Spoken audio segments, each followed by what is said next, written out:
Welcome back everyone. In today's session, I'm going to discuss 35 very important multiple choice questions from the short story Quality.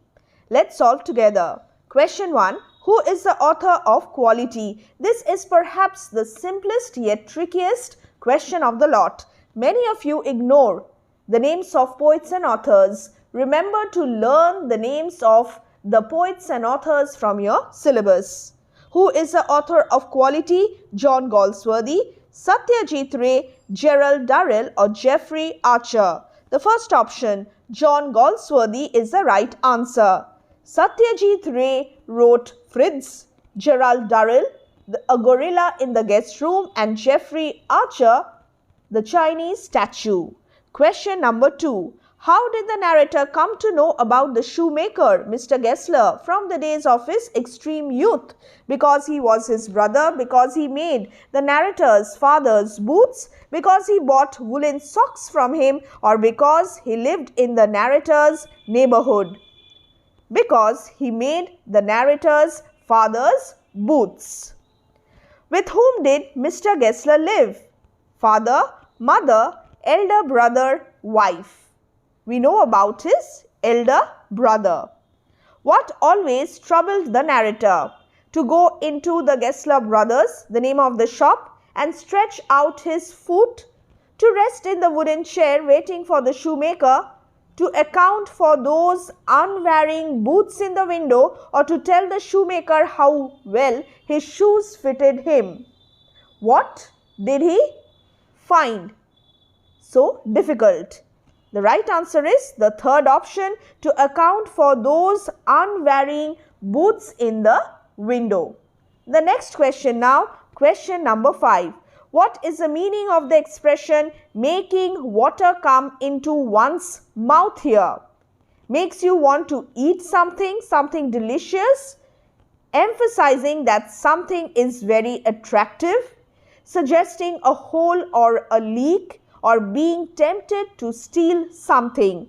According to this story, the second option, emphasizing that something is very attractive, is the right answer. Page number 25. The shoes were too beautiful, the pair of pumps so inexpressibly slim, the patent leathers with cloth tops, making water come into one's mouth. Emphasizing that something is very attractive is therefore the right answer. What had a marvelous sooty glow? Pair of pumps, tall brown riding boots, patent leathers with cloth tops, a pair of Russian leather boots. What is the right answer? The tall brown riding boots had marvelous sooty glow. So, here is the right answer. Next, what did the Gessler brothers look upon shoemaking as? An art, a profitable business venture, easy employment, a leisurely activity. The right answer is an art. How did the boots made by Mr. Gessler seem to the narrator? Very fashionable, inexpressibly slim, rough and outdated design, or mysterious and wonderful? Yes, the fourth option, mysterious and wonderful. For to make boots, such boots as he made, seemed to me then and still seems to me mysterious and wonderful. The last line, page number 25. Echoes. Where was the shop of Mr. Gessler? Russia, Germany, fashionably placed in the West End, or America? Fashionably placed in the West End. At what age did the narrator begin ordering boots for himself at the Gessler Brothers? 15, 14, 13 or 16? Read the text thoroughly and you will know all the answers. Here the right answer is he was 14. Next. What best describes Mr. Gessler as the narrator introduces him in the beginning of the story? As an epitome of quality, excellence, dedication, as a greedy man, as an eccentric, mad, somewhat a weird man, or as an absent-minded artist?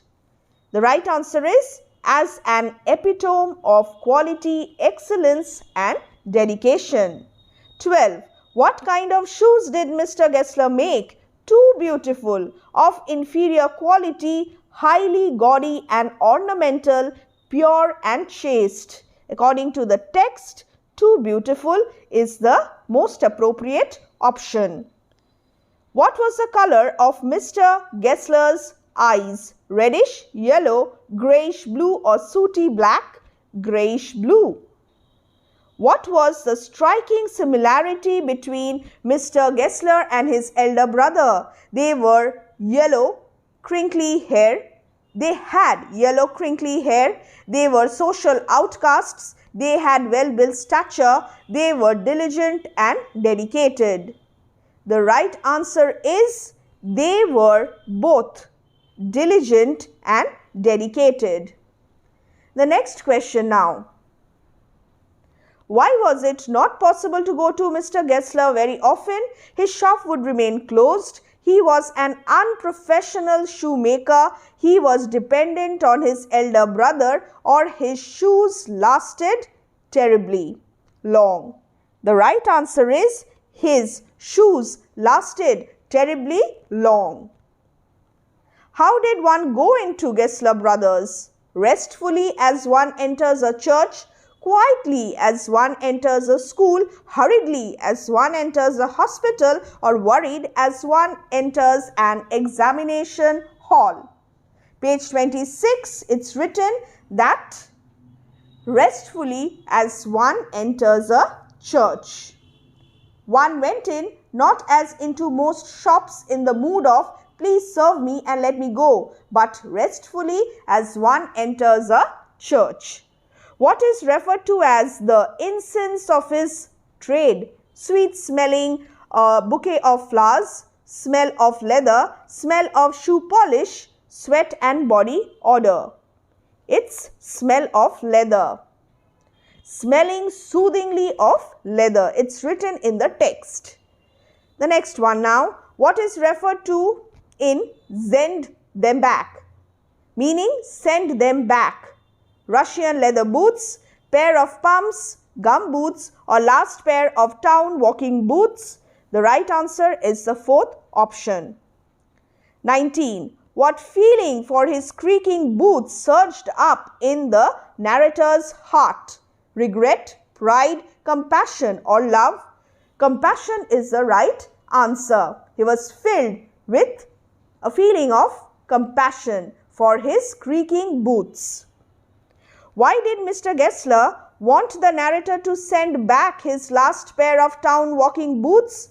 They were ill-fitted, they were not completed and needed work, they were creaking, or they were torn. They were creaking. What would Mr. Gessler do if he failed to repair the creaking boots? He would take them off the narrator's bill, meaning he would not charge the narrator. He would make another pair, he would blame the narrator for damaging them, or he would throw them in the dustbin. The first option is the right answer.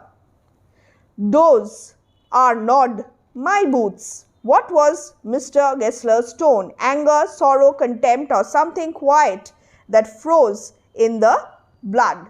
The tone was not one of anger, nor of sorrow, not even of contempt, but there was in it something quiet that froze the blood. Page number 26 again.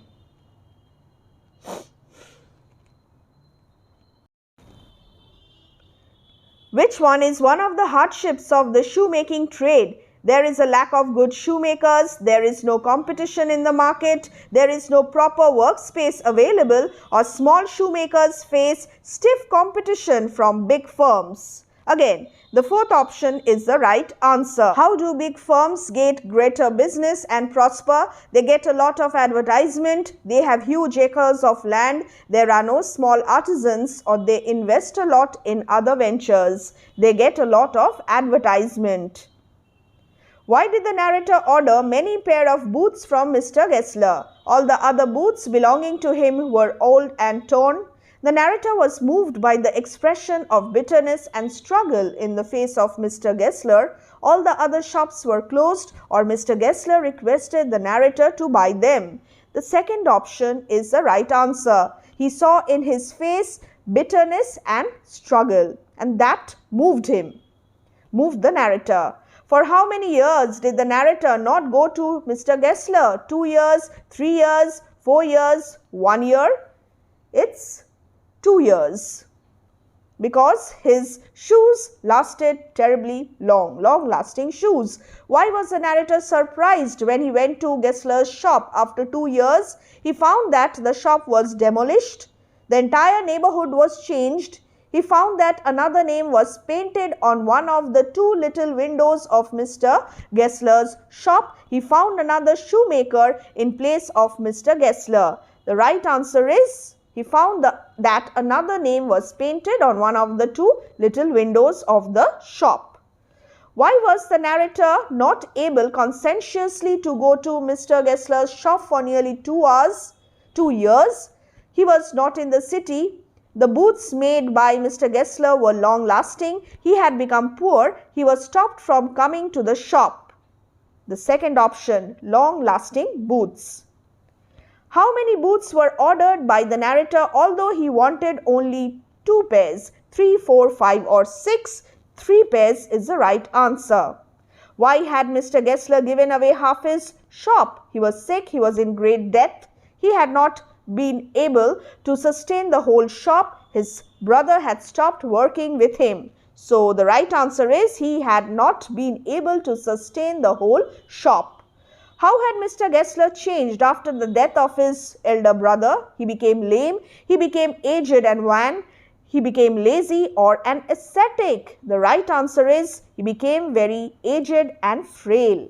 How many shoes were in the parcel received from the old Mr. Gessler? 4 pairs, 2 pairs, 5 pairs or 3 pairs? 4 pairs is the right answer. What was the news received by the narrator from a young man with an English face? Death of Mr. Gessler, death of Mr. Gessler's elder brother, illness of Mr. Gessler, or the rent was due. He received the news of the death of Mr. Gessler. Why did the narrator turn and go away quickly after knowing about Mr. Gessler's death? He was late, he was feeling sick, his eyes were brimming with tears, he was indifferent and just wanted to leave. His eyes were brimming with tears and he did not want the young man to notice it, that he was crying. What is the symbolic significance of the tragedy of the Gessler brothers? They symbolize poverty. The tragedy symbolizes poverty. The tragedy symbolizes vanity. The tragedy symbolizes corruption or moral decay in society where human values are threatened by material gain. The symbolic significance: moral decay in society where human values are threatened by material gain. These are the 35 questions. I hope you will read the text thoroughly and you will be able to answer any MCQ coming from this particular literary piece. So subscribe to our channel and take care. Bye.